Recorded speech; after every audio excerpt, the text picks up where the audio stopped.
Guys, welcome back again. This is Edmar Pugs Vlog. So today's video guys ay magko-comment tayo sa ating napanood na viral na video.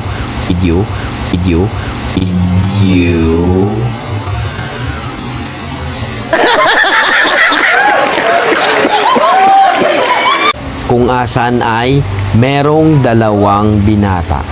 Hindi natin alam kung teenager pa yun or ano. Pero yung babae at saka lalaki na nag-viral sila sa kanilang pag-drive or pagsakay sa isang motor. No, kung asa nagkaroon sila ng exhibition. So guys, ito panoorin natin yung kanilang video sa araw na ito. Kung ano po ang masasabi natin at kayo rin po kung ano po ang masasabi nyo para sa kanila. Tara, let's go!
Nakita nyo kung paano nagkaroon ng exhibition yung dalawang binata or bae, lalaki, no, na magkaangka sa isang motor na single na motor.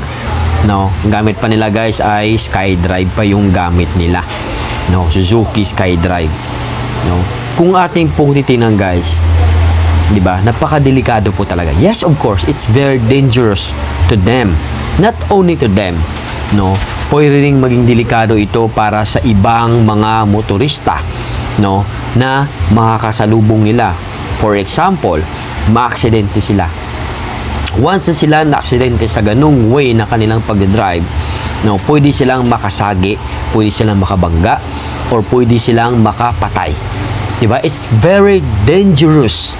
No, what they are doing is very dangerous talaga guys. At most especially nag-comment or pinostin po ito ni Idol Naj Abdul #97. No, yung ganyang viral video na kung nasan talaga ay ayaw po talaga yan ni Idol Naj, no, yung mga ganyang mga video kasi nga kamotor riders kumbaga delikado. Diba guys, kung tignan nyo pa naman yung babae pa guys, nagkaroon pa siya ng yung tawag na sayad ulo pa.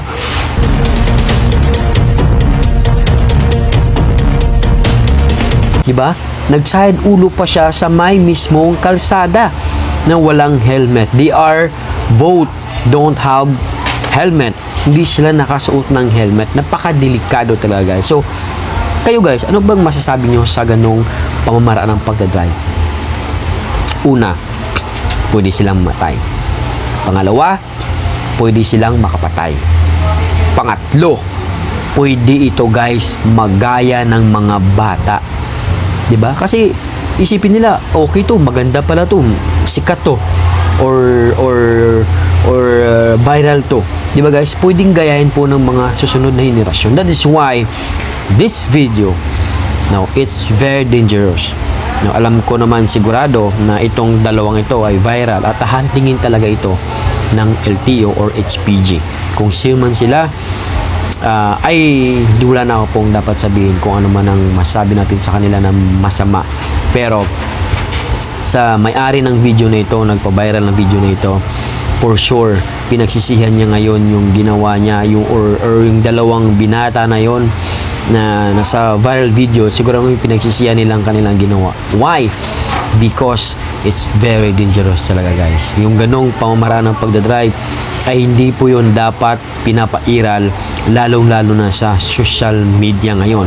Kasi nga mabilis kumalat ito at mabilis mapanood ng mga bata ngayon. So yun guys, yung ating comment sa video na yun, kung asan ay talaga naman dapat hindi natin pinapairal. Sa lahat ng mga riders, ako riders din ako, sa lahat ng mga riders dyan, lagi niyong tatandaan, kailangan hindi lang tayo 100% mabilis. Minsan kasi sa mga riders 100% mabilis, 100% mayabang, pero 10% safe. Pero dapat tayong mga riders, sa lahat ng mga riders yan, dapat 100% safe tayo. Kahit 30% o 50% mabilis lang tayo, or kahit 10% yabang lang, okay na yun. Huwag natin yung pasobrahin yung yabang natin, huwag pasobrahin yung takbo natin. Lalong-lalo na sa may mga pamilya. Ako, may pamilya ako. That's why when I'm driving a motorcycle or tricycle, lagi kong iniisip ang aking pamilya at lagi kong iniisip yung mga tao na pwede kong makasalubong sa kalsada. Kasi nga, nag-iingat din sila eh. Kung nag-iingat sila, dapat nag-iingat tayo. Diba? So, sa lahat ng mga riders dyan, saludo ako sa inyo sa pag-iingat ninyo sa kalsada, at patuloy na ang Diyos ang mag-iingat sa atin lahat, sa inyong lahat. Everyday na mga bumabiyahe sa kalsada, may God bless your way, may God bless your rise. Okay? This is Edmar Pugs Vlog. Stay safe, stay blessed, and stay happy everywhere. Don't forget, God loves you so much. Bye-bye.